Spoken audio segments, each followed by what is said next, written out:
ما يحدث في الدوري الكويتي الشقيق يحزننا بصراحة في بعض المباريات واللقطات. الدوري الكويتي كان دوري ممتع ومشاهد.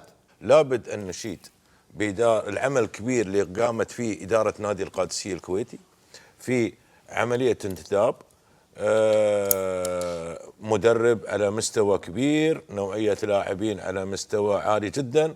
اليوم القادسية مختلف شكلا ومضمونا عن ما كان عليه في السنوات الماضية، إلا أن هذا كله اليوم ذهب بقرار تحكيمي ظالم اتفقت عليه كل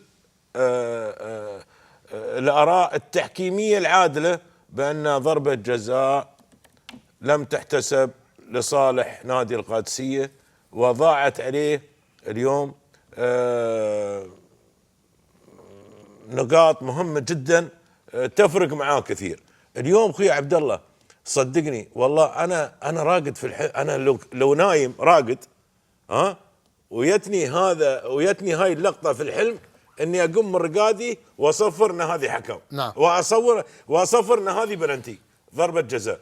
لكن اليوم انا سؤالي للاتحاد الكويتي، انتم يا اخواني اعزائي في الاتحاد الكويتي، هاي النوعيه من الحكام من وين تجيبونهم؟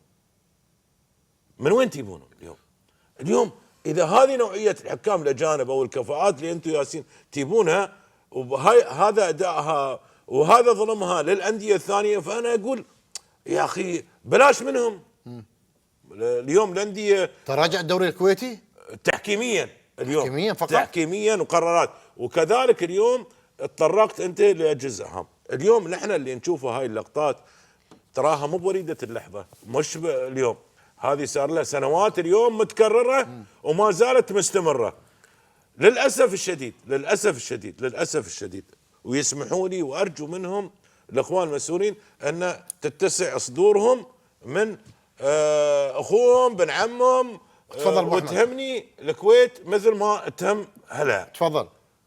اليوم انتم قيادات واضعينكم الى قيادات منظومات رياضيه، انتم اللي تكونون اصحاب تنشرون اليوم القيم والمبادئ وترسون الروح الرياضيه، وانتم اللي تهدون الجماهير.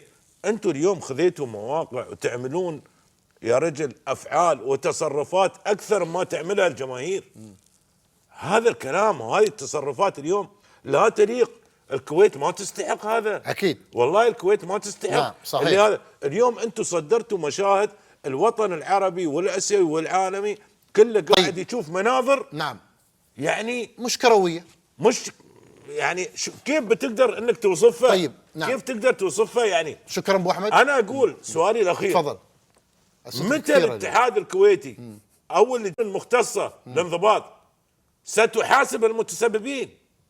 متى سنسمع اليوم قرار صارم قوي ايقاف؟ يا اخي انا عندي تذكرت حاجه، معليش انا اول مره في حياتي اليوم ارى بان حكام طاقم تحكيم يروح يعاين غرفه الفار، رئيس النادي واقف خلفه. هاي ما تحصل. هاي وين حصلت هذه؟ حتى في الدوري المكسيكي ما حصلت. محمد تغيب يا كابتن سبقني. لا هي كانت على لسان، هي كانت يعني؟ لا هي كانت سبحان الله. كأن ابو احمد قرأ فكره اللي بوصل لك اياها. تفضل. انا سؤالي اليوم للاتحاد الكويتي، نحن متابعين لدوريكم، هذه مو باول مره، فاسمعوا كلامنا شوي لان نحبكم. رساله هذه رساله. تفضل. رؤساء الانديه شو يسوون تحت في الدكه؟ بس انا ابغى حد يجاوبني يفهمني. رؤساء الانديه شو يسوي على الدكه؟ شو يسوي؟ يا واقف تحت شو يسوي؟ سبب الشراره اللي صارت بين الاثنين هم.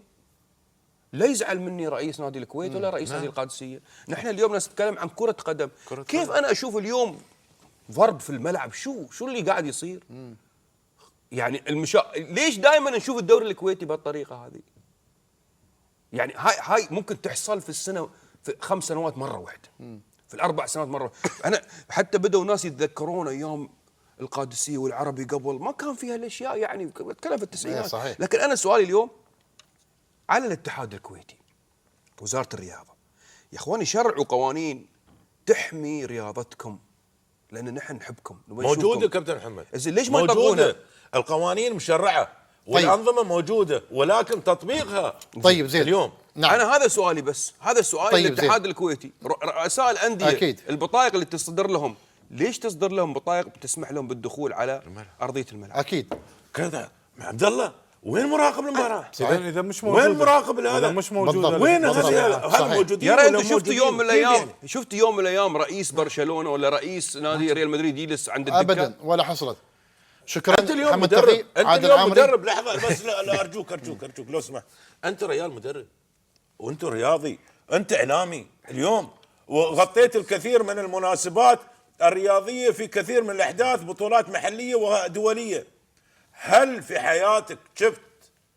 حياتكم انتم شفتوا اليوم رئيس نادي يقف خلف غرفه الفار، خلف المنطقه شاشه الفار، والحكم قاعد يراجع حاله، والرئيس يبعد عنه 10 امتار او 5 امتار؟ ما تحصل هذه، هل شفتوا بحياتكم الشيء ما هذا؟ تحصل ابدا.